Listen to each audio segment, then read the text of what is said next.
Hello Aries, welcome to a timeless justice for Aries reading where we discuss however Sekhmet, the energies 𝗖𝘀𝗵𝗔𝗽𝗽 read for, wants to discern or negotiate or trigger using the terminology justice. Bear in mind that this is not a one-to-one personal reading. This is a general collective reading that you have decided to tap into.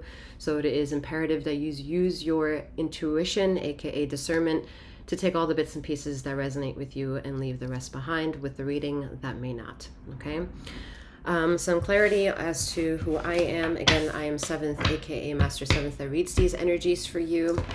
I am a master healer that provides remote wellness and tarot intuitive insights such as this.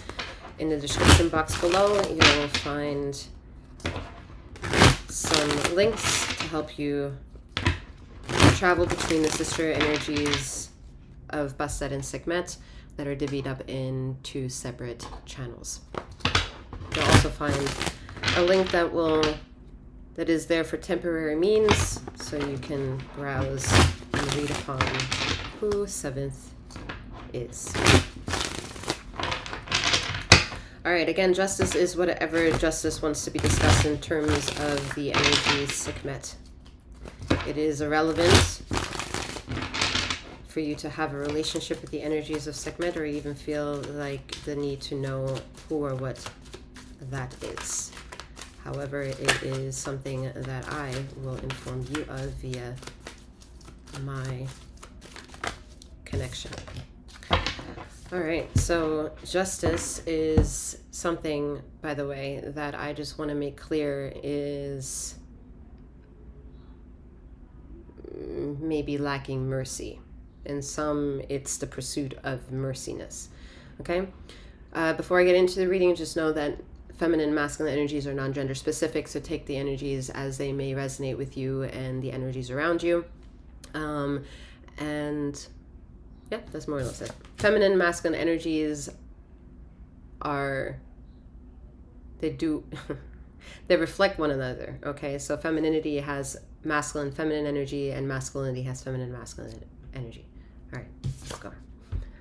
Seven of Wands, all right? So whatever justice may be triggered when I say it and you, the listener, are listening to it, it is giving you feedback for listening to this, listening to the words and other words around the word justice, and then figuring out more or less where you are in the alignment for or against, tug of war, in pursuit of, trying to avoid, or trying to do things tactfully, not to be on the radar of things, all right? Not to be found guilty, not to be found as the bully or the predator, or even want to maybe build upon self or within self to get out of victim state and into more of a survival pursuit of maturity, let's call it that, okay?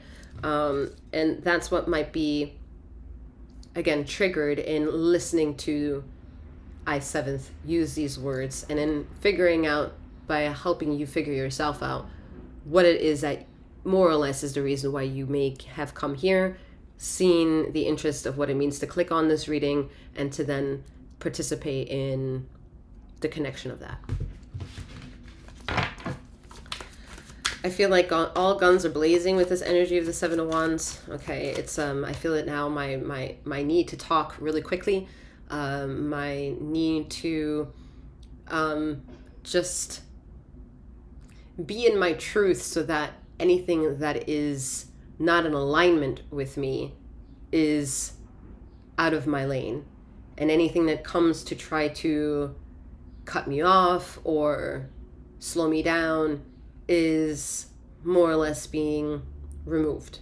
Okay, so this could be in regards to people, places, and things, because I really do enjoy that whatever this ego dances of yourself, you're wanting to align it here with the Ten of Pentacles with not only substance but sustenance. And that is an individual sense of discernment for yourself. That is an individual sense of active currency exchange within self, of material, non-material things, what currency you use, of literal, non-material, material things. material, non-material things. And overall, the paying attention, and literally paying attention to paying attention, and paying attention to other people paying attention to you, and who is not paying attention to you, or who are the ones who are paying attention and not giving you credit for paying attention to you, but you're picking up that, oh, you're taking something from me. You're taking part of my sustenance. You're taking part of my substance. And so some of these may be actual legitimate terms of agreements that you want to rehash, renegotiate, maybe pull yourself out of and kind of restart. I say kind of because there are a lot of things in place that just need kind of some sort of reshuffling.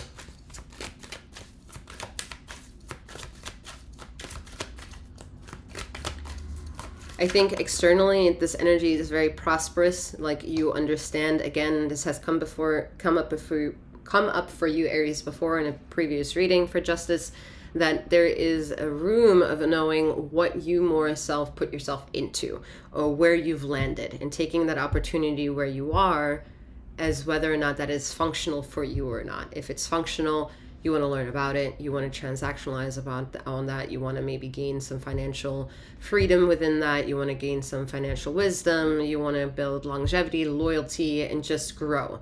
And then there is another space of knowing that the treachery of coming into this space of learning also comes with bullish tactics, where you're learning with your attitude.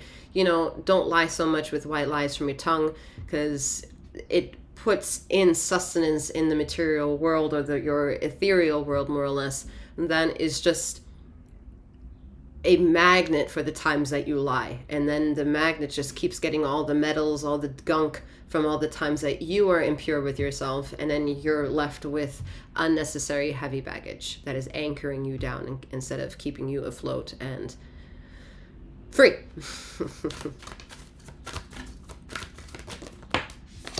All right. Like I said, this is positive. It's externally positive. All right.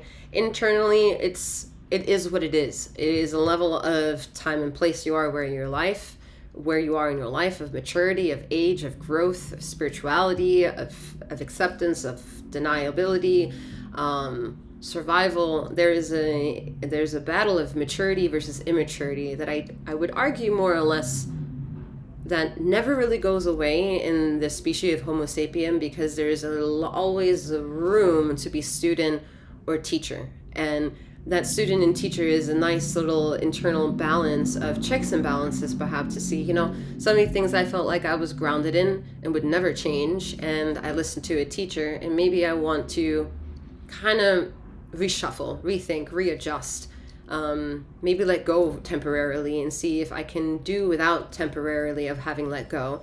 And if it's temporary turning into permanency, then there's a level of maturity happening for that immature, once before immature situation.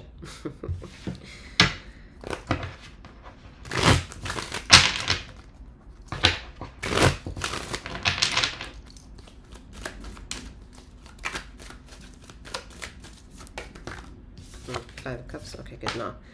I saw like a shadow. It almost gave me Five of Cups. I'm like, no. All right. Two of Wands. I'm hearing it's not the best, but it's more positive than what, if you know what the Five of Cups is. This is good. This is good because there is a way of resonancy for some of you that you are learning. Oh, well, maybe I never thought about that, and now that I can think about that or take that as a possible resource to learn from, what's in it for me? And that's where that what's in it for me is a bit of that codependency I thought I felt with the Five of Cups being here, being really tugged into something, but it's not that, right? It's the Two of Wands. It's a knowing, a grasp of some kind, a reflection of some kind, a battle of who's mature as he's holding the world in his hand. The world is massive. Why is this figurine bigger than the depiction of the world? What perspective do you have to dance with to know how powerful the sun is, for example, and how small the little child is? and how strong and independent the Two of Wands is, but ultimately asking you to make decisions in order to gain that independency for yourself. Okay, so that symbiosis between the two cards, although it might give you a literal depiction, is not meant to be looked at logistically. Interesting. Some of you are like, not looked at logistically. I need to with all this currency. Not what we're talking about here. All right.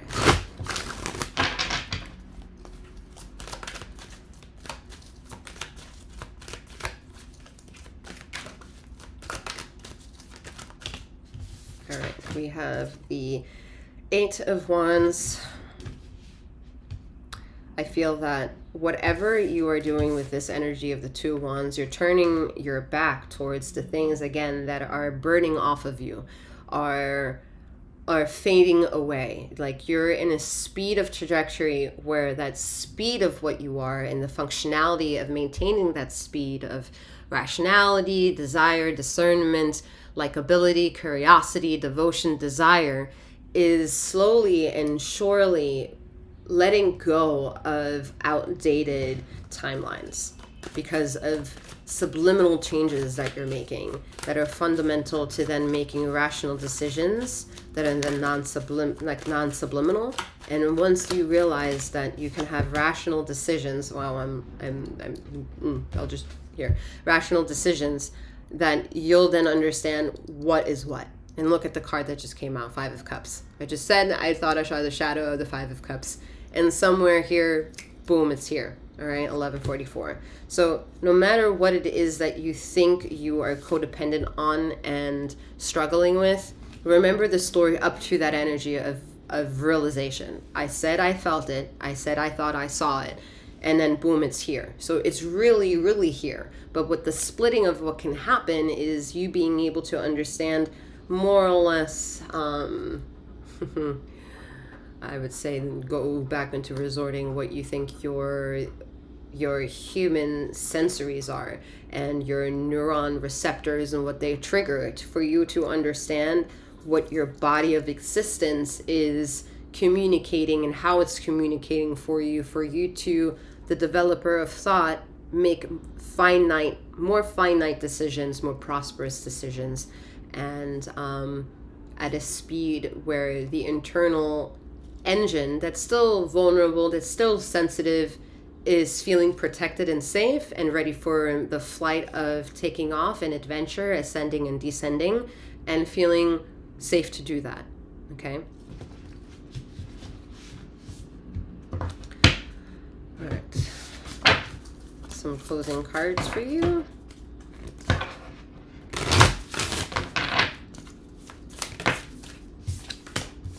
There's a reason I'm ending at the Five of Cups.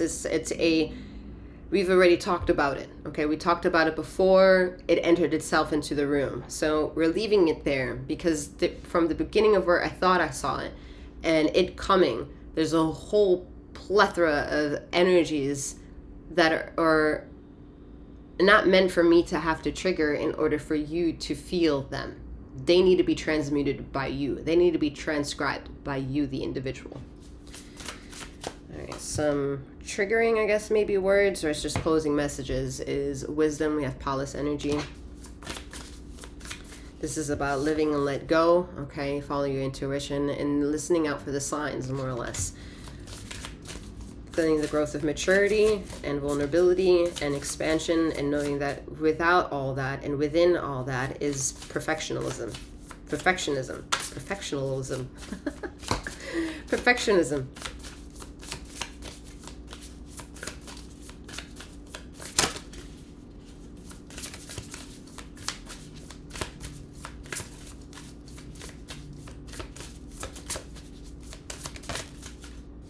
All right, we have boundaries, Saturn.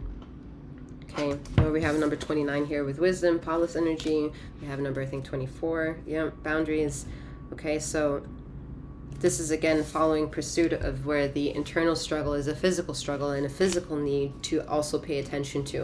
All right, you have an existence in this flesh that it is in connection with the plethora of thoughts, the plethora of fear, the plethora of everything that your mind can make manifest for itself, and the individual that thinks these things and or gets triggered by these things, or has an automatic kind of like, whoa, I didn't expect that. I don't even know if I triggered that thought, but boom, here we are, right? What is it about me that is where you're learning, again, individualism and creating a safe space for yourself, so that way you don't feel that you're wrong in anything.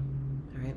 Anyway, that's all that I have for you at this time. I'm wishing you a wonderful morning, noon, or night, wherever you are in the ether of this time and space. And may you keep flowing, growing, and glowing. Take care.